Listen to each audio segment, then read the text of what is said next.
Ce qui suit est la transcription d'un échange entre Mathias de Stefano, désigné ici comme moi, et son soi supérieur désigné comme je suis.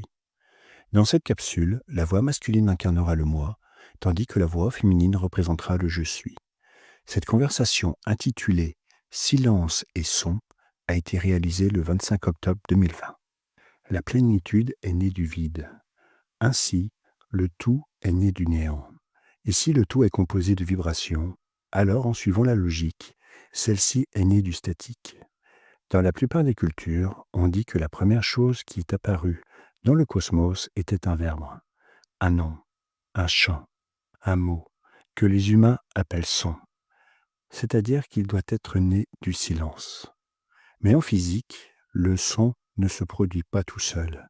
Il a besoin de deux objets qui, en interagissant, génèrent des ondes pour qu'un son puisse être perçu.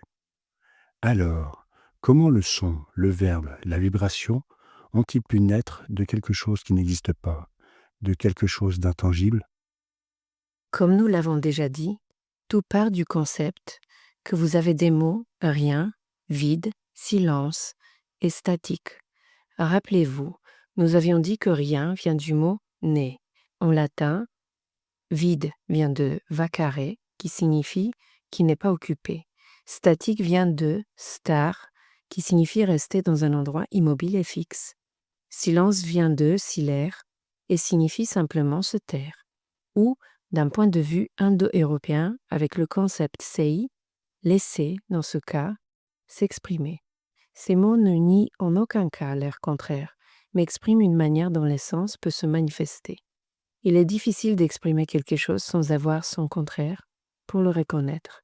Les humains, dans leur désir de dualiser la réalité, opposent les concepts duals les uns aux autres, comme des ennemis ou des contraires extrêmes qui ne peuvent se toucher, ce qui leur casse la tête quand on leur dit que l'un naît de l'autre. Et la raison pour laquelle cela se produit est que l'univers est un continuum. Il n'a ni début, ni fin. La seule chose qui est l'apparence d'un début et d'une fin est son expression physique, celle que vous pouvez percevoir avec vos sens. Cependant, ce qui l'a fait exister n'a rien à voir avec cela. Comme nous l'avons expliqué hier, la physique décrit les lois du cosmos depuis la vision atomique vers le macrocosme, mais elle ne peut pas expliquer les lois du microcosme qui composent l'atome, car elle échappe à la physique, elles sont métaphysiques. Comment comprendre cela, alors? Tout comme le tout n'existe pas, le néant n'existe pas non plus. Waouh, attends un instant. Si le tout, le physique, est une construction schématique à partir de lois métaphysiques sans schéma, et si nous acceptons donc que tout ce qui existe n'est qu'une simple perception mentale d'un certain ordre entre les particules, alors nous devrions considérer que ce monde étrange et irréel est le vrai. Autrement dit, le néant est ce qui donne naissance aux choses, et donc c'est la seule chose réelle, tandis que le reste n'est que perception. Et qu'est-ce que le néant? La naissance, tu l'as dit, d'où viennent les choses? Et comment le néant apparaît-il? C'est comme la question, qui a créé Dieu? Il n'y a pas de réponse. Tout a une réponse, si la question existe. Y a-t-il donc une origine? Pour certaines choses, oui, pour d'autres, non. L'univers est donc un continuum. Autrement dit, le néant naît du tout, et le tout du néant. Ouroboros, le serpent qui se mord lui-même. Ce que tu interprètes comme un début et une fin, comme tout et rien, n'est rien d'autre que les aspects d'un continuum. Et qu'est-ce que ce continuum? Sais-tu ce qu'est un kaléidoscope? Un instrument qui permet de voir des formes géométriques variables selon la façon dont on le tourne. Kalé, eidos, scopios, du grec, voir de belles formes. Tant que tu tournes l'instrument cylindrique, tu verras les figures changer. Parfois, elles sembleront chaotiques, mais lorsqu'elles trouveront leur nouvelle place, des figures harmonieuses apparaîtront qui vous émerveilleront. Le cerveau est programmé pour trouver de l'ordre dans les choses, et lorsqu'il le trouve, il se détend. Son travail consiste à essayer en permanence de mettre de l'ordre dans l'incohérent pour trouver l'harmonie. L'être humain a fondé sa civilisation sur ce principe, à travers la narration d'histoires, avec un début, un nœud et une fin. Il l'a fait dans l'architecture à travers la structure, la construction et les finitions. Il l'a fait dans l'art à travers le mélange des couleurs, les couches, les détails. Dans la musique, avec ses moments de mélodie, de tension et de résolution. Au cours de ce processus, le cerveau est sous pression, il se développe, il se force à s'adapter, et lorsque l'œuvre est terminée, il la contemple, se détend. Lorsque vous écoutez une chanson et qu'elle s'interrompt, au moment de tension, votre cerveau va devenir fou en essayant de terminer la note de résolution pour se sentir satisfait. C'est pourquoi, tout au long de leur vie, les humains recherchent des choses qui leur procurent cette décharge d'endorphine et de morphine qui drogue le cerveau en lui donnant l'impression que le chaos prend constamment de l'ordre. C'est pourquoi vos esprits sont attirés par les vidéos, les sons et les phrases courtes qui mènent à un moment de tension et à une résolution rapide. Comme ce qui émerveille dans un kaléidoscope où le chaos et l'ordre se succèdent presque instantanément.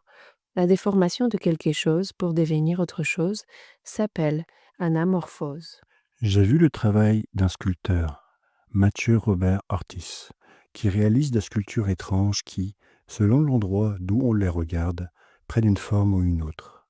Mais dans le trajet que l'on parcourt pour chercher l'autre forme, tout est chaos, un enchevêtrement de fils sans sens. Je ressens du désespoir en voyant cette partie, et lorsque je trouve les figures, il y a un moment de pause, comme si tout s'était figé, comme si le temps s'était arrêté pour contempler cette image. C'est ainsi que fonctionne l'univers.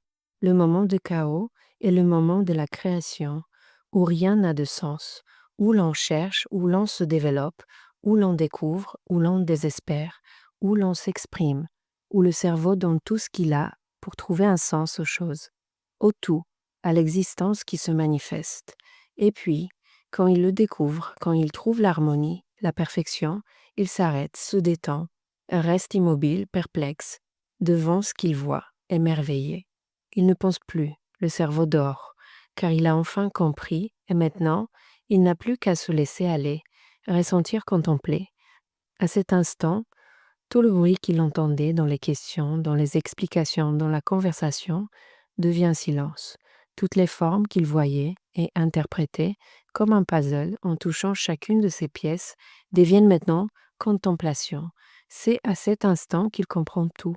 C'est quand il s'éloigne de la volonté d'être et contemple ce qui est simplement, émerveillé dans le silence, dans le vide, dans le néant, de pouvoir voir l'harmonie du tout.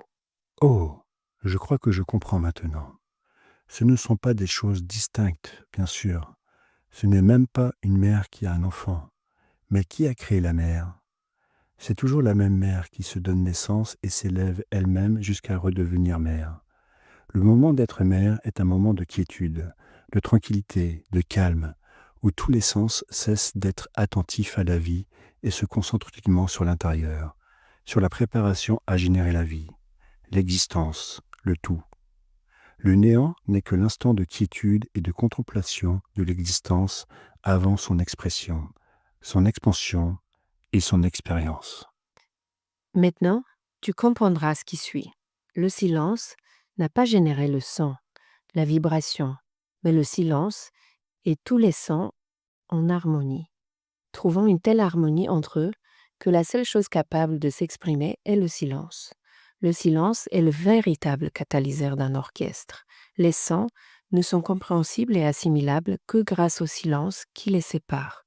Les silences sont plus importants que le son lui-même, car dans le silence, tu assimiles tout ce qui a vibré. Tu deviens chaque vibration. Et lorsque tu es devenu elle, c'est alors que tu peux à nouveau exprimer un nouveau chant. C'est pourquoi il est si important d'apprendre à écouter. Écouter l'action physique dans l'équivalent spirituel est la méditation, qui est l'équivalent cosmique de l'harmonie, qui est l'équivalent universel du vide. Ce que vous appelez son n'est qu'une des nombreuses expressions de ce que vous connaissez sous le nom de vibration.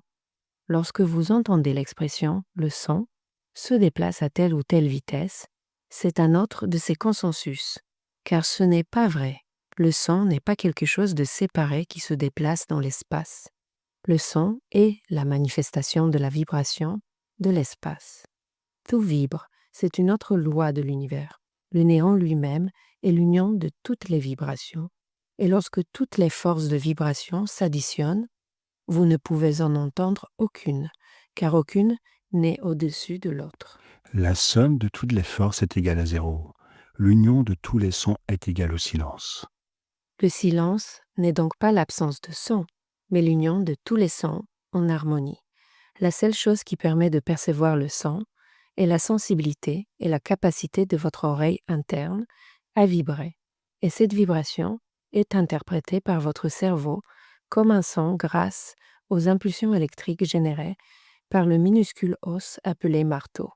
En d'autres termes, le son n'existe pas à l'extérieur, le son existe à l'intérieur.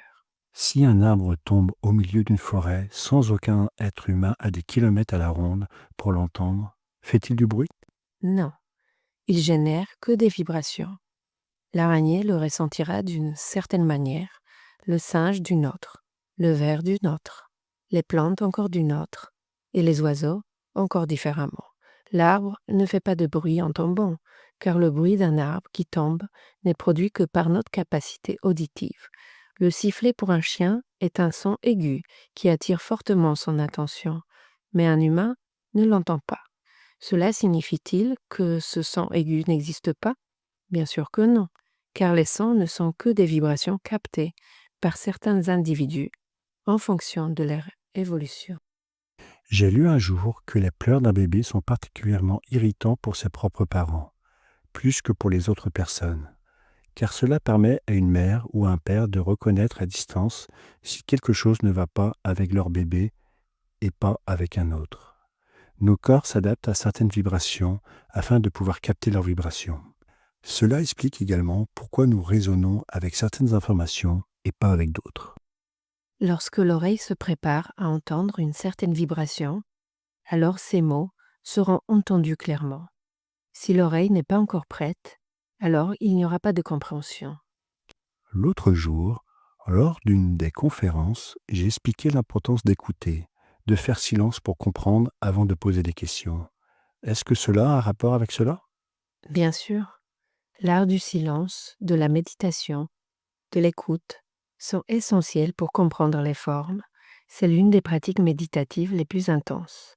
Apprendre à écouter, faire silence quand l'autre parle, même si je ne suis pas d'accord ou si ce qu'il me dit ne m'intéresse pas, car je veux savoir autre chose. Parfois, on peut passer à côté des réponses parce qu'on est à l'écoute d'autre chose. Ceux qui écoutent l'autre en silence ont une plus grande capacité de compréhension, une plus grande ouverture d'esprit et donc plus de chances de trouver des réponses, car dans le silence se trouvent toutes les réponses, même celles que je ne peux pas entendre. C'est pourquoi la méditation au silence est la clé pour découvrir les réponses en soi. Tu comprends? Oui, on dit souvent médite, la réponse est en toi, fais silence, ou ce genre de choses. Mais parfois, on ne comprend pas pourquoi ni comment. De cette façon, je crois comprendre l'importance. Le silence contient toutes les réponses que je ne pourrais pas entendre avec attention et clarté si je me trouve dans le bruit extérieur et intérieur. Et le son est donc la force focalisée, exprimée à partir de cette écoute. Après la compréhension, je me lance dans une nouvelle recherche, un nouvel apprentissage, en manifestant, en créant une nouvelle vibration. Il est donc important de comprendre que le silence n'est pas la seule réponse, car il ne se trouve que grâce à la somme des sons. C'est pourquoi l'expression de la parole, du chant, des vérités, de la libération de ce qui est à l'intérieur crée les chemins pour trouver l'harmonie, comme dans les sculptures que tu as décrites. Je suis donc son et silence, car je suis vibration même si je ne peux pas l'entendre, car tous les sons sont en moi, et je dois m'accorder avec eux, ou prêter attention en silence pour les entendre. Là, tu entres dans la constante cosmique. Je suis le chant universel, je suis le silence cosmique.